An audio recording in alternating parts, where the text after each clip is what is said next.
ভোর ৩টের সময় ঘুম থেকে উঠতে হবে বলে আজ সারা রাত প্রায় ঘুম হয়নি বললেই চলে। তো দেখতেই পাচ্ছ আমরা সবাই উঠে রেডি হয়ে গেছে। আর সবাই মিলে কোথায় যাচ্ছি বলো তো? সন্ন্যাস করতে। প্রতি বছর চৈত্র মাসের ২৭ কিংবা ২৮ তারিখে আমাদের এখানে তারকেশ্বর, তারপর বড় কাছারি, মানে যেখানে যেখানে শিব মন্দির আছে সেই জায়গাগুলোতে মানুষ স্নান করতে যায়।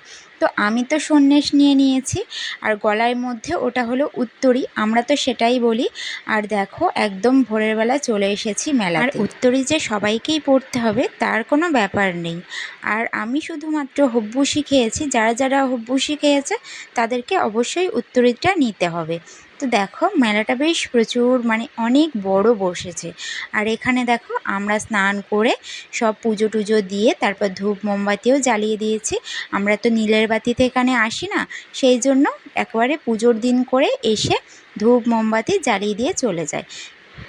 আর মা ভাইও, মানে আমার শ্বশুরবাড়ির থেকেই এসেছে। তো মেলা থেকে টুকটাক জিনিসপত্র কেনা হয়েছে, চপ, জিলাপি, তারপর এখানে ছিল কড়াই ভাজা। তো এটা হলো মাস্ট আর কি। আর এখানে দেখো সবাই বাঁক নিয়ে আসছে, মানে এখন তো বাঁকের সংখ্যা অনেকই কমে গেছে, আর আমাদের বাড়ি ফিরতে ফিরতে প্রায় সকাল হয়ে গেছিলো।